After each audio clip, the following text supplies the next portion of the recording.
Locked On Texans, your daily Houston Texans podcast. Part of the Locked On Podcast Network, your team every day.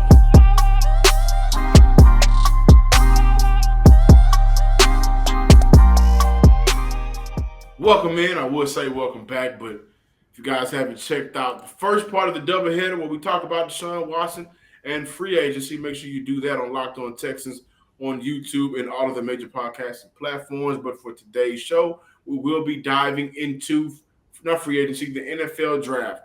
And hopefully by the time you guys hear this, it isn't a crazy trade where Houston gets back a bunch of picks, a couple of firsts, a couple of seconds moving forward. We're going to keep it how it is. But Cody and I will dive into our picks at 80 and 135. And for me personally, I have Zachary Carter drafted at 80 with the 80 overall pick, inside defensive lineman from Florida. And then we have my pick at 135, Kobe Bryant, cornerback that played alongside of Sauce Gardner at Cincinnati.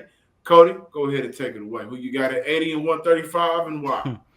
Yeah, look, at pick number 80, I decided to go with Ed Ingram, inside offensive lineman from LSU. I really do like this guy because first and foremost, we all know the way the Houston Texans offensive line is set up as of right now. You got Laramie Tunsil on one side. There's a possibility you could put Titus Howard back on the right side, but we all know the inside of that offensive line really needs a lot of work. When I take a look at a guy like Ed Ingram, not only are you getting an offensive lineman that can excel in pass coverage, but B, most importantly, John, you're going to love this as well, you're going to get an offensive lineman who is also good in run blocking. As a matter of fact, we all know that it's possibly the number one attribute that Nick Caserio and the Houston Texans need to make sure they go out there and get when they start analyzing and dissecting these offensive linemen. Like I mentioned, inside lineman, he plays the guard position.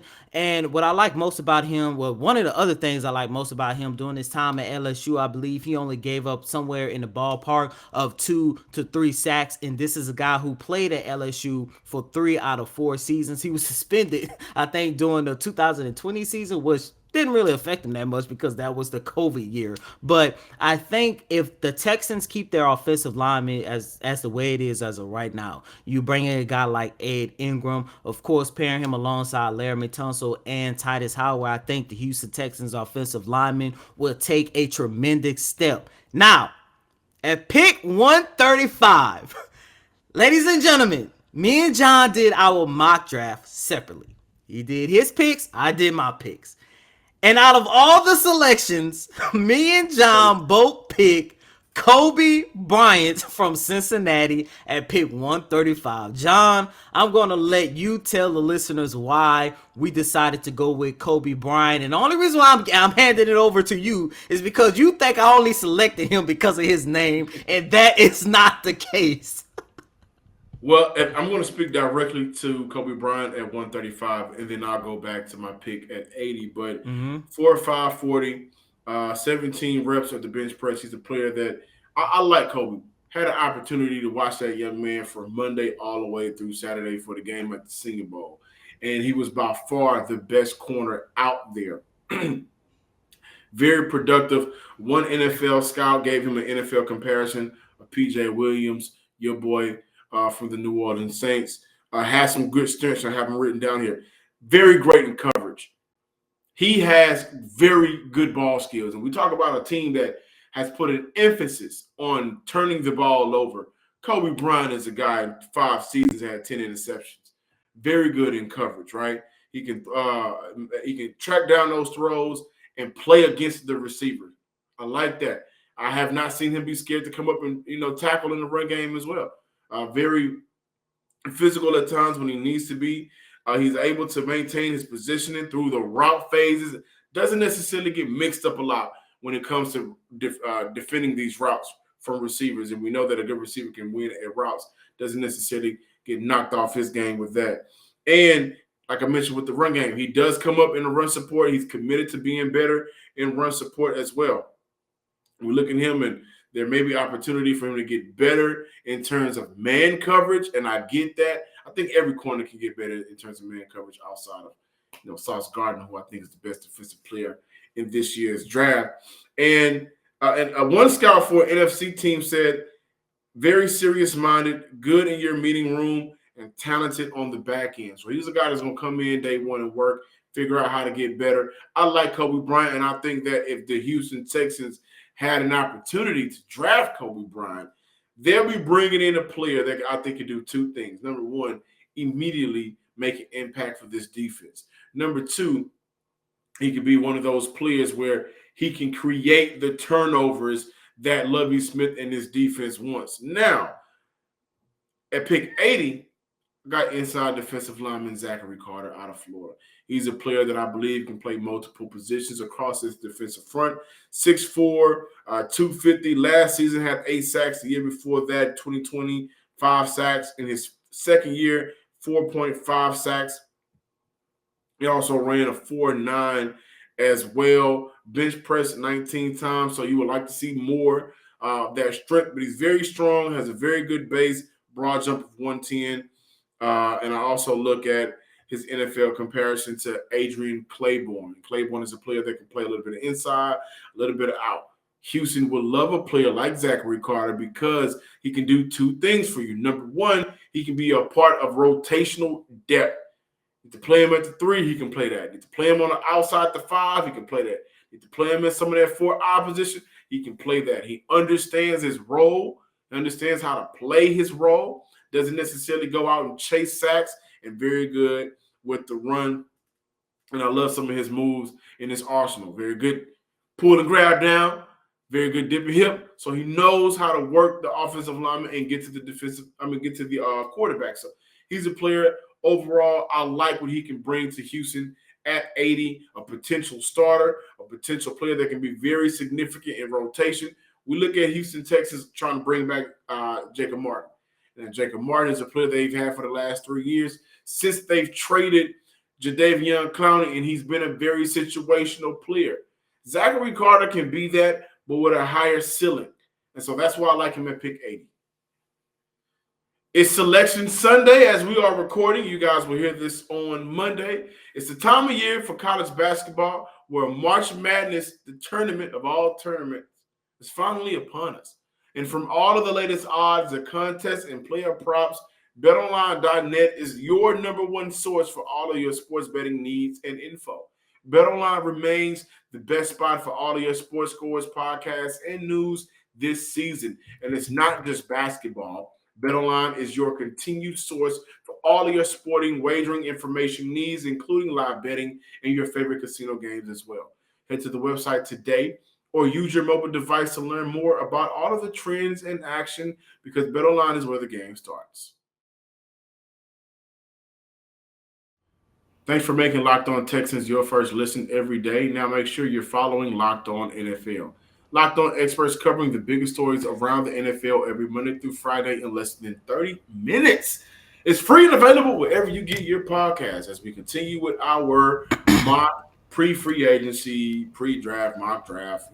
Everything is just craziness going on, and Tom Brady coming back. By the way, Tom Brady just kind of stole the show. You know who's mad about this? Who? Like Aaron Rodgers held everybody out. Is I'm going to return? Is I'm not going to return? Of course, I know that's not proper English. He comes back to Green Bay, right? Boom, Russell Wilson. He's going to Denver. You may still think that my news is significant enough to hold airways. Boom, Deshaun Watson, no civil charges. Boom, Tom Brady back. Hey, you forgot what? Boom, Carson Wentz goes to Washington. Hey, that's big news as well, man. That's still big news. No damn big news. But the remaining picks, 180, 203, and 205, Cody, in my mock draft, which I suggest everyone go check out, thedraftnetwork.com. Again, thedraftnetwork.com. At picks 181, Hassan Haskins, running back out of Michigan, at pick 203. And I'm going to be honest with you. I was shocked Leon O'Neal Jr. was available at 203. But again, this is a draft simulation. I think after the combine, I think he had a great combine. His draft stock may go up. I don't see him going that late in that 205 wide receiver Michael Woods. And I would like to say, ladies and gentlemen, that not only was the combine last week, pro days are coming up, man, where some of these guys will be at their own universities. They've had they have a month in between almost where they can improve on some of the things that they needed to get better at from their combine. So the pro day is where you're going to get a lot of these scouts out to those schools, man. You're going to have some of these players really taking off. But I'm going to highlight Hassan Haskins, the running back out of Michigan, in his first season as the number one tailback for Michigan. Ran for a total of 1,300 yards and 20 touchdowns. Now, here's what I like about Hassan Haskins as a running back. In his first year, had a damn good year, right? Helped that Michigan team. At one point, was a top 4 ranked college football team. I want to say he wears down a defense with his physicality. So he'll be one of those younger backs where I've mentioned the idea of Marlon Mack. I've mentioned the idea of Sony Michel. I want to specifically mention Marlon Mack one more time, where I think he, with his size and his physicality, how he runs the ball, he'd be able to be one of those very grinded out running backs. And I get that. However, if Houston played around with the idea of bringing in Marlon Mack, then I'll look at Hassan Haskins as one of those stronger running backs who can wear down a defense. He's just younger, good at going through contact, leaning forward through those contacts. We know some running backs, when you get hit at the line of scrimmage, that's just it. Haskins is one of those physical running backs where he can still lean forward for a couple of extra yards. So a 2nd and 10 on a no gain could possibly be a 2nd and 7 or a 2nd and 6 how he runs the ball. And I do understand it. Not one of those dynamic running backs that you probably would like to see Houston draft, who can also catch out of the backfield like a Tyler Beatty out of Mizzou. I understand that. That is one of those deficiencies of his game. And I also look at he could be a whole lot faster, right? Playing for Michigan, those big boys up front, they normally could just move a lot of those guys out the way, and then you can have to deal with one or two guys coming your way. The NFL speed is a whole lot faster. Things are a whole lot quicker. So I look at him as a player that definitely can work on being more quicker in his game and having some more burst. Hated he didn't run a 40 in the combine. I fully expect Haskins to run a 40 at his pro day.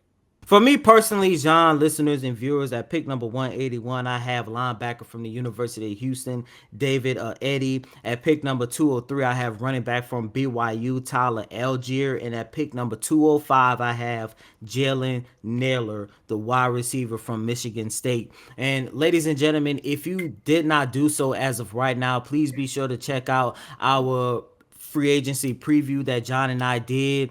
And in that show, I mentioned how I want to see the Houston Texans improve their backfield. And my selection, my wish list for the Houston Texans for free agency was signing running back James Conner. And part of the reason why I wanted to see the Texans sign him is because that is a guy who will be able to come in and give the Houston Texans some great production coming out of the backfield sooner rather than later. However, we are talking about a Houston Texans team that is in a rebuild. So, of course, later might be more important than the now. And when I take a look at Tyler, running back from BYU, you're looking at a guy who finished his collegiate career with 1,606 rushing yards, 23 touchdowns. In 2020 and the 2021 season, he rushed for over 1,000 twice. And John, you know how much the Houston Texans love versatility. This is a guy who is not only explosive coming out of the backfield, but you could use him as a threat in the passing game. This is a guy who caught last season. This is a guy who caught 28 balls for 200 yards. And I think we will also have an opportunity to see whether or not Danny Barrett is a good running back coach. Because look, with the Houston Texans drafting this late, now you're looking at why your position coaches are important. And John, you know me, over the last 2 seasons, I have been taking up for Danny Barrett because I've been saying he has not had the talent to say whether or not he's a good coach. However, for a guy like Tyler, you take a look at a guy who may not be NFL ready as of right now, but if you get him under the right position coach, and look, we all know what Pep Hamilton can do as the offensive coordinator, plus pairing him alongside with Davis Mills, I do believe this could be a running back for the future for the Houston Texans. I think right now we're both kind of high on uh, bringing in some running backs, some youthful running backs that Houston could game plan for this season and beyond. So, and I think you may have it a little bit more on the nail with your back with that versatility. Mm-hmm. But I think Houston is in the market of kind of where everybody else is in terms of what are you looking for your running back in 2021.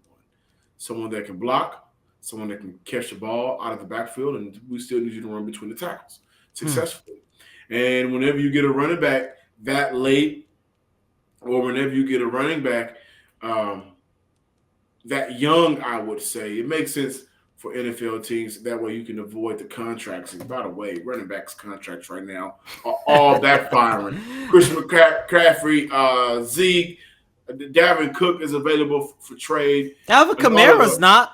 no. But Dalvin Cook is Alvin Kamara is not, and I think that's because he's one of those running backs that has been very productive, given his skill set. So when we come back, we're going to talk about the draft a little bit more, but I think everything in the NFL right now is just thrown off balance. So don't go anywhere. Locked on Texas. We'll be back shortly.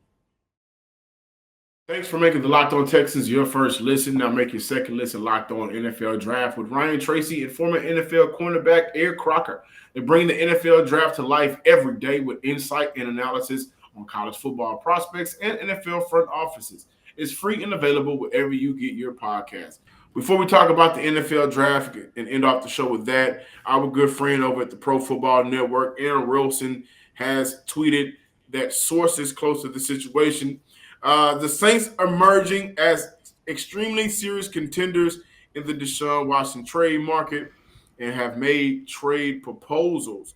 Now, in this trade proposal, Ryan Ramczyk, Marcus Davenport, I was just talking with a Saint fan about him earlier today at work, the young kid out of UTSA. Shout out to UTSA, man, put boys in the league. And Eric McCoy are players that we should be looking out for, along with the first round picks as well. And that's what's going on in the NFL right now in terms of Deshaun Watson. We talked about the Vikings possibly throwing in their hat in the first part of the doubleheader, where the Vikings just extended Kirk Cousins to a one-year deal worth $35 million. And Damn. It's a lot of money, man. Kirk, if you watching this, man, I've been one of your, number one supporters since Washington, man. Look out for your boy. I got a wedding coming up. It's June, man. I need a little bit of money, man, to put on these books. But we'll continue with the Deshaun Watson coverage. We're going to go ahead and end off the draft coverage. Picks 3 to 205, rounds 1 to round 7, Cody. I think the only thing that would change how the Texans will approach the first round and throughout the draft is whenever the trade for Deshaun Watson goes down, and they'll be able to expand on their possible list of players that they may be possibly able to draft now that they have those additional picks. And if that's the case, listen, I would love Zion Johnson here in Houston. And I've said it once, I've said it before, I think he's the best guard in this draft. I think the versatility gives him a notch above those other players. Able to play some tackle, able to play some center, but I love him at guard. Move him to left guard, put Titus Howard at left tackle. Maybe that gives you some more leeway with Laramie Tunsil and trying to figure out what his deal and his future with the Houston Texans will look like. And John, that is exactly where I'm going. When I take a look at my first 3 picks, my position goes safety, wide receiver, edge. And this is part of the reason why I wanted to do this pre-free agency mock draft. And I might as well say pre-trade mock draft because, as you mentioned, the package that the Texans are going to get for Deshaun Watson will change the 2022 draft. By the way, we are going to be very, very busy for this year's NFL draft, unlike last year. But, when I take a look at my first three picks, like I mentioned, safety, wide receiver, edge, I think one of the biggest things that would change on my end would be whether or not they move on from Laramie Tunsil. If they move on from Laramie Tunsil, I do see the Houston Texans going after an offensive lineman within the first 2 rounds of this year's NFL draft. By the way, as we alluded to during our free agency preview, the Houston Texans and cornerback Malcolm Butler has started flirting with each other, and if they are able to get their hands on Malcolm Butler, I do not see the Houston Texans drafting Kobe Bryant at pick number 135. They'll probably target a corner that they can develop probably in those later rounds as well. Until we get into more Houston Texans tomorrow, if we don't have an emergency pod. Make sure you come back. I'm Johnson Sports Guy Hickman. Follow me on Twitter at John_Hickman12. Follow the Locked On Texans Twitter page at Locked On Texans and subscribe to the Locked On Texans on YouTube. And as always, I'm your host, Cody Davis. Please remember to follow me on Twitter at CodyDavis_24. Once again, that's Cody, COTY. DAVIS_24, Y24, because Kobe Bryant is the GOAT. And no, I'm not talking about Kobe Bryant from Cincinnati. Until next time, ladies and gentlemen, until there's an emergency podcast, breaking news, who knows within the next 24 to 48 hours. Until next time, peace.